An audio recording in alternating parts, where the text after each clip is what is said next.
Wassalatu wassalamu ala Rasulillah wa ala alihi wa ashabihi wa man tabi'ahum bi ihsan ila yaumiddin, amma ba'd. Alhamdulillah, kita di hari ini kembali melanjutkan kajian kitab Lum'atul I'tiqad Al-Hadi ila Sabilir Rasyad karya Imam Ibnu Qudamah Al-Maqdisi rahimahullahu ta'ala.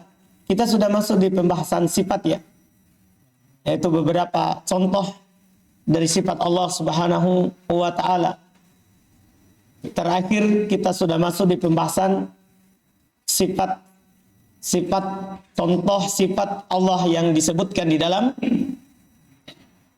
Al-Quran. Di dalam Al-Quran. Kemudian setelah beliau menyebutkan sifat yang disebutkan di dalam Al-Quran, maka beliau sebutkan sifat yang disebutkan di dalam hadits Nabi Sallallahu Alaihi Wasallam. Beliau menyebutkan sifat yang disebutkan dalam hadits Nabi Sallallahu Alaihi Wasallam, yaitu yang berikutnya. Ini adalah contoh sifat yang ke-10 yang disebutkan oleh penulis rahimahullahu ta'ala, yaitu sifat apa? An-nuzul. Iya.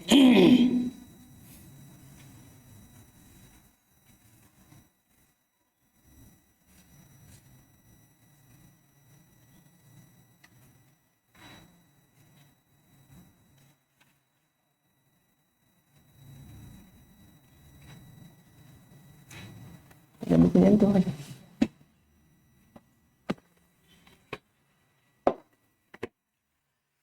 Jadi disebutkan oleh penulis rahimallahu taala di poin yang ke-13. Kata beliau rahimallahu taala, wa minas sunnati qaulun Nabi sallallahu alaihi wasallam. Dan minas sunnah, min sini litab'id, dari sebagian yang datang dari sunnah. Tidak semuanya belum sampaikan, sebagiannya sebagai contoh adalah sabda Nabi sallallahu alaihi wasallam, yanzilu rabbuna tabaraka wa ta'ala kulla lailatin ila sama'i dunya. Rabb kita turun tabaraka wa ta'ala setiap malam ke langit dunia. Ini sifat yang termasuk sifat yang ditetapkan oleh Nabi kita Muhammad SAW. Dan sifat ini adalah disepakati oleh salaf akan ditetapkannya untuk Allah Subhanahu wa taala. Kenapa? Kenapa ini sifat mereka sepakat untuk menetapkannya?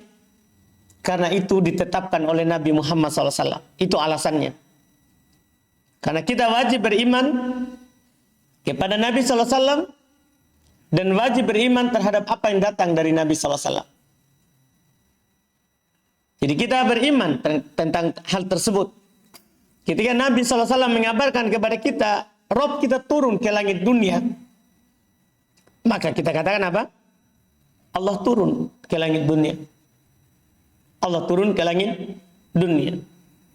Tentunya dengan menghindari beberapa hal yang harus kita hindari dalam menetapkan sifat. Seperti biasa, sama dengan di Al-Quran,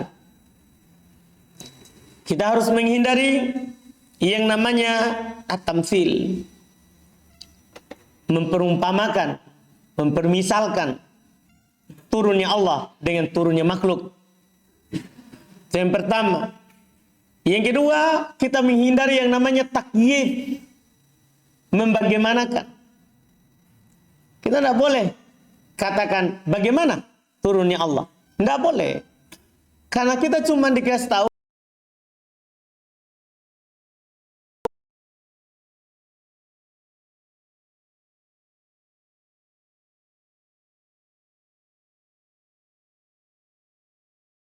Pelanggaran yang kedua yang harus kita jauhi. Yang ketiga yang harus kita jauhi adalah at-ta'til, menolaknya. Tidak boleh kita menolak, karena ini telah sahih dari Nabi SAW. Hadis yang ada di hadapan kita ini, itu adalah hadis yang diriwayatkan oleh Imam Al-Bukhari dan Imam Muslim, disepakati akan sahihnya. Paham kan? Ini tidak boleh kita tolak. Wajib bagi kita apa? Terima. Apalagi Bukhari Muslim, sepakat kaum muslimin untuk menerimanya. Karena dia adalah dua kitab yang lebih paling sahih setelah Al-Quran. Aduh, paham ini? Jadi kita beriman bahwa Allah turun sesuai dengan keagungan dan kemuliaan Allah. Tidak serupa dengan turunnya makhluk. Paham kan? Dan tidak boleh kita tolak. Kita wajib katakan aman nabi kullun min indi rabbina. Kita beriman terhadapnya. Semua dari Rabb kita. Ya kan? Karena Nabi tidak berucap kecuali dari apa? Kecuali dari wahyu. Makanya kita bilang, kita percaya ini apa yang dikatakan oleh Nabi SAW. Semuanya dari Allah. Karena Nabi kita berucap itu dari Allah Subhanahu wa Ta'ala. Wajib. Dan ini disepakati oleh salaf. Kita di dalam beragama, terima Al-Quran, terima hadis di atas pemahaman siapa? As-salaf, para sahabat. As-salaf di sini maksudnya para sahabat. Di atas pemahaman para sahabat. Sekarang kita lihat bagaimana pemahaman para sahabat terhadap hadis ini. Mereka tidak ada yang menyerupakan turunnya Allah dengan turunnya makhluk. Mereka tidak menolak. Ketika Nabi mengatakan seperti itu, mereka terima. Masya Allah, suatu kelebihan dan keutamaan. Kita mendekatkan diri kepada Allah di sepertiga malam terakhir karena Allah Subhanahu wa Ta'ala turun ke langit dunia. Itu bagi mereka keutamaan. Mereka bahagia dan senang dengan hal tersebut. Mereka bersemangat untuk menghidupkan akhir malam. Karena sebab itu. Ya kan? Mereka tidak ada yang membagaimanakan. Tidak ada yang bertanya kepada Nabi, bagaimana turunnya Allah? Apakah arsy kosong? Tidak ada yang bertanya seperti itu. Kita beriman seperti mereka beriman. Dan tidak ada dari mereka yang menolak. Ketika Nabi katakan ini, yanzilu rabbuna tabaraka wa ta'ala kulla lailatin ila sama'id dunya, tidak ada satupun dari mereka. Saya tidak bisa terima itu, akal saya tidak masuk. Masa turunnya Allah di atas arsy? Masa tidak ada para sahabat yang seperti itu? Makanya kita percaya di atas pemahaman mereka, disepakati oleh mereka. Adapun ahli ta'til, mereka tafsirkan dengan turun perintah Allah, turun rahmat Allah. Itu mereka tafsirkan.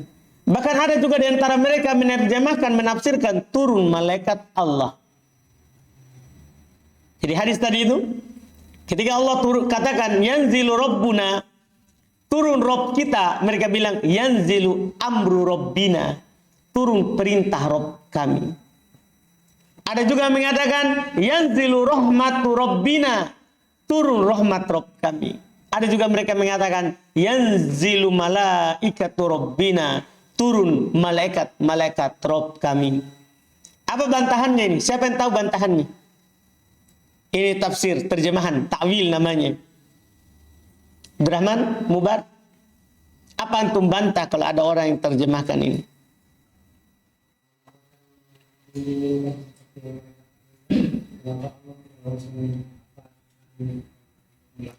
Baik. Iya, kalau seandainya seperti apa mereka takwilkan, apa susahnya bagi Allah untuk mengatakan bahwa yang turun adalah perintahnya, atau malaikatnya, atau rahmatnya? Iya kan? Karena ada di ayat yang lain yang disebutkan bahwa malaikat yang turun. Seperti Jibril, nazala bihi ruhul amin, turun membawanya ruhul amin, ruh yang terpercaya. Siapa maksudnya? Jibril. Apa sulitnya bagi Allah kalau diinginkan apa? Malaikat atau turun perintah Allah, tidak ada yang sulit. Iya kan? Seperti surah ini, ya tanazzalul amru bainahun, turun perintah antara mereka. Kan bisa saja Allah lafadzkan kalau itu yang diinginkan apa? Perintah. Apa susahnya Allah katakan seperti itu? Ya kan? Apalagi yang kita katakan, Fajar? Kepada orang yang takwil seperti ini. Apa yang kalian katakan itu menyelisih dohir ayat. Apa yang kalian katakan itu menyelisih dohir ayat, tapi ini bukan ayat, hadis. Apa yang kalian dia doian nas. Iya, apa yang kalian katakan itu menyelisih dalil Nabi. Nabi bilang Allah turun. Kamu bilang turun perintah Allah, turun malaikat Allah, turun rahmat Allah. Kalian menyelisih Nabi. Nabi bilang Allah turun, kalian bilang apa? Malaikat turun. Siapa sebenarnya yang lebih tahu tentang Allah? Kalian atau Nabi? Nabi ini adalah orang yang terpercaya, kepercayaan Allah, kepercayaan yang ada di atas langit. Nabi yang bilang begitu, ana aminu man fis sama. Saya ini adalah kepercayaan yang ada di langit. Nah, kalau kita tidak percaya apa yang Nabi katakan, gimana caranya? Kalian walaupun mengaku beriman kepada Nabi, kalian tidak beriman. Kalian tidak beriman. Kan begitu? Kita katakan yang kalian katakan ini menyelisih yang dikatakan oleh Nabi. Ini sebenarnya jawaban pokoknya, cabangnya tadi yang disebutkan oleh Mubar. Kan Mubar menyebutkan buahnya. Apa susahnya Allah katakan? Iya kan? Bisa Allah katakan yang seperti yang kalian katakan.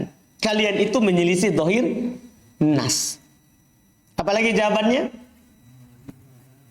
Menyelisih para sahabat. Sahabat tidak ada yang mentakwilnya, yang menerjemahkan ke mana? Ke perintah Allah, ke malaikat Allah. Anggaplah Ibnu Mas'ud, yang memang Nabi SAW katakan kepadanya, Allahumma allimhu ta'wil. Ya Allah, ajarkan dia ta'wil, maksudnya tafsir. Tidak ada penafsiran dari Ibn Abbas bahwa yang turun itu adalah perintah Allah, malaikat Allah, rahmat Allah. Iya kan? Tidak ada. Apalagi jawabannya?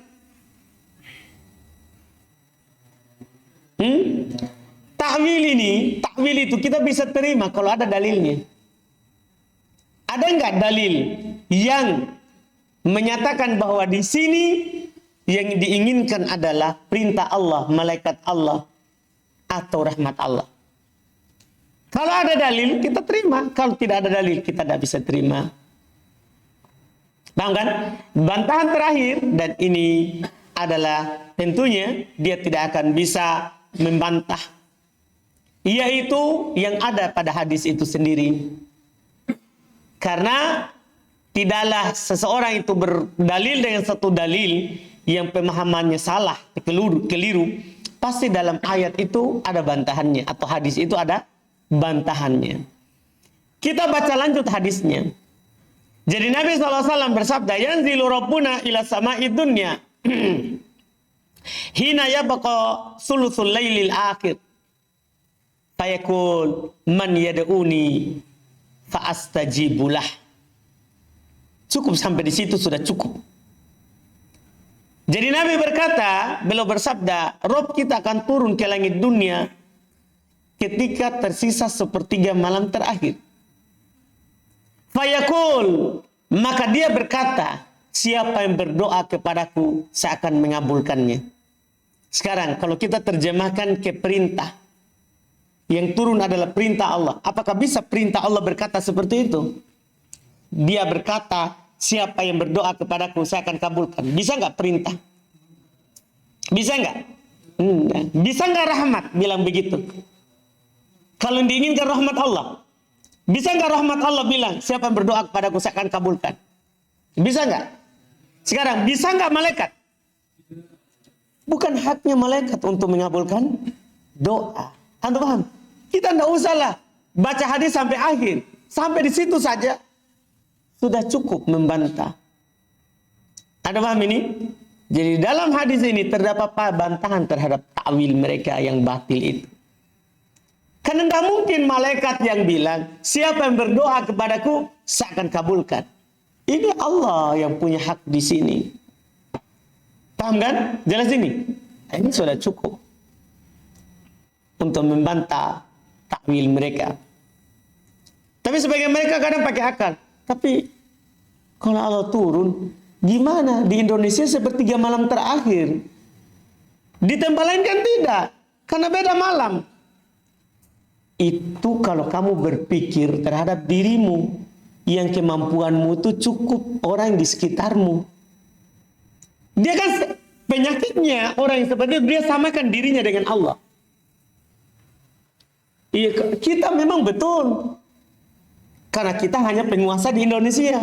Nah, Allah ini penguasa alam semesta, langit dan bumi. Kenapa kita samakan? Apa yang susah bagi Allah? Nah, Allah yang mengatur siang dan malam. Itu kalau kita berbicara akal kita. Allah Subhanahu wa taala di luar daripada akal kita. Makanya kita hanya diperintahkan untuk beriman, bukan memikirkan perbuatan Allah. Bagaimana. Ya kan? Makanya Nabi SAW, ya, ketika menyampaikan hal ini tidak ada para sahabat. Wih, bagaimana nanti? Ini di Madinah. Bagaimana kalau di Indonesia? Tidak ada sahabat yang tanya seperti itu. Bagaimana kalau di Cina? Tidak ada. Makanya Allah Subhanahu wa taala katakan di dalam Al-Qur'an supaya kita tidak banyak bertanya seperti itu. La yus'al amma yaf'al. Allah itu tidak ditanya tentang apa yang dia lakukan. Yang masalahnya dia tanyakan. Itu masalah dia, itu penyakitnya. Iya kan? Itu penyakitnya. Iya, coba dia pahami seperti apa yang dipahami oleh salaf, oleh para sahabat. Itu selesai cerita. Tidak ada hal-hal yang seperti itu yang dilemparkan. Yang dilemparkan. Paham kan? Iya, ini yang perlu. Yang perlu. Ini di sifat yang belum sebutkan. Kemudian belum bilang lagi, berikutnya contoh lagi. Itu kita berluas karena sifat pertama yang ditetapkan dalam hadis. Ya kan? Setelahnya seperti tadi semua bantahannya. Kalau ada yang mempermasalahkan, semuanya kita berbicara seperti tadi. Seperti ini. Wa qauluhu, dan sabda Nabi sallallahu alaihi wasallam, ya'jabu rabbuka minasyabi laysat lahu sabwah. Rabbmu takjub terhadap seorang pemuda, tidak ada padanya sabwah. Ya, yaitu kecondongan terhadap syahwat. Tidak ada padanya apa? Sabwah. Sabwah artinya apa? Kecondongan terhadap syahwat. Ini kata Nabi sallallahu alaihi wasallam. Apa yang kita bisa ambil di sini hadis ini? Yaitu penetapan bahwa Allah Subhanahu wa taala itu takjub juga. Tapi ingat, tidak sama dengan takjubnya makhluk. Tidak boleh kita samakan. Kalau makhluk takjub, beda dengan takjubnya apa? Allah Subhanahu wa taala. Tidak boleh kita samakan. Masalah pokok yang membuat orang-orang menolak ini sifat, karena mereka katakan kalau manusia kan takjub terhadap sesuatu yang belum pernah dia lihat. Tiba-tiba dia lihat, Masya Allah. Iya, tiba-tiba Mubar lagi pulau terpencil di Muna Barat sana. Tiba-tiba lewat pesawat. Oh, dia teriak-teriak. Itu kan dia takjub. Wih, bisanya itu terbang besarnya. Tidak ada sayapnya. Iya, kan seperti itu. Takjub terhadap sesuatu yang belum pernah dia lihat. Itu manusia. Tidak boleh kita samakan Allah dengan itu. Penyakit mereka. Kenapa mereka menolak? Itu penyakitnya. Di samping juga mereka bilang ini hadis ahad. Ini hadis ahad. Tidak boleh dibangun di atasnya ke akidah. Apa bedanya hadis ahad dengan hadis mutawatir? Tidak ada bedanya. Kan semuanya wahyu dari Allah Subhanahu wa ta'ala. Kita tetapkan sifat takjub ini sesuai dengan keagungan dan kemuliaan Allah, tidak sama dengan makhluk, titik, begitu. Tidak boleh kita membagaimanakan takjubnya Allah. Tidak boleh kita tolak. Karena ini ditetapkan oleh Nabi kita Muhammad sallallahu alaihi wasallam. Nabi yang bilang, Rob kamu takjub. Ya kita tetapkan. Dan sepakat salaf untuk menetapkan hal ini. Sepakat salaf. Ahlu ta'til, mereka ta'wil, mereka terjemahkan dengan mujazah. Allah membalas seorang pemuda yang tidak punya sebuah. Jadi mereka terjemahkan seperti apa? Hal seperti itu. Dengan mujazah, Allah membalas, memberikan ganjaran, memberikan pahala. Bantahannya sama. Apa yang kalian tafsirkan menyelisihi zahir nas dari Nabi SAW. Iya kan? Dan apa yang kalian tafsirkan menyelisihi kesepakatan salaf. Menyelisihi kesepakatan salaf. Ya. Dan itu harus kita katakan. Dan itu harus kita katakan dan kita imani. Harus kita katakan, harus kita imani. Dan tidak ada masalahnya. Tidak ada masalahnya. Kecuali orang-orang yang memang ya merasa akalnya lebih pintar daripada para sahabat. Karena kadang sebagian orang filsafat. Itu kan sahabat. Mereka tidak ta'wil. Karena mereka bahasa Arab. Memang bahasanya sudah bahasa Arab. Ya kita ta'wil. Karena kita bahasa tak bahasa Indo. Salah. Iya kan? Mereka memang bahasa Arab, tapi bahasa Arab itu kan bahasa yang jelas, kita pahami. Kita apa? Pahami. Atau sebagian orang ilmu filsafat bilang, orang-orang yang terpengaruh dengan filsafat, ya mereka bilang, memang salaf lebih utama, tapi orang khalaf lebih berilmu, dan lebih luas pemahamannya. Ini sudah mencacati salaf. Kalau begitu, kenapakah Allah tidak pilih kalian saja yang menjadi menemani Nabi SAW? Para sahabat itu karena mereka adalah orang yang paling paham, paling luas ilmunya, maka mereka adalah yang dipilih oleh Allah untuk menemani Nabi SAW. Bukan kalian yang baru belajar kemarin di ilmu filsafat, baru merasa paling hebat. Mereka merasa paling hebat. Iya. Ini tentunya tidak tepat. Gambar bantahannya sama semua dengan yang pertama tadi. Sama semua dengan yang pertama tadi. Berikutnya kata beliau wa qauluhu, dan sabda Nabi SAW, yadhakullahu ila rajulaini qatala ahaduhumal akhar thumma yadkhulanil jannah. Dan juga sabda Nabi SAW, Allah ketawa kepada dua orang, salah satunya membunuh yang lain, tetapi keduanya masuk surga. Salah satunya membunuh yang lain, tapi keduanya masuk surga. Kenapa ini ceritanya? Yaitu kesempurnaan hadisnya. Itu dalam hadis yang diriwayatkan oleh Imam Al-Bukhari, demikian pula Muslim, dari Abu Hurairah radhiyallahu taala anhu. Nabi SAW bersabda, yadhakullahu ila rajulain yaqtulu ahaduhumal akhar yadkhulanil jannah. Allah ketawa terhadap dua orang. Salah satu dari mereka membunuh yang lain, tapi keduanya masuk surga. Apa maksudnya? Nabi lanjutkan, yuqatilu hadza fi sabilillah fayaqtulu thumma yatubu ila Allah 'alal qatil fayustashhadu. Yaitu ada salah seorang muslim sahabat berperang di atas jalan Allah. Kemudian dia dibunuh oleh orang kafir. Mati syahid di surga. Setelah meninggal itu, setelah perang, dia masuk Islam. Kemudian perang lagi, dia dibunuh lagi. Maka dia juga mati syahid. Berarti dia membunuh tadi temannya karena dia Islam, dia masih kafir. Yang dibunuh masuk Islam, masuk surga karena mati syahid. Setelah itu dia masuk Islam, dia juga dibunuh, ya masuk surga. Anda paham kan? Nah, di sini sifatnya adalah yadhakullah, Allah ketawa. Kita tetapkan. Karena Nabi SAW apa? Tetapkan. Allah ketawa.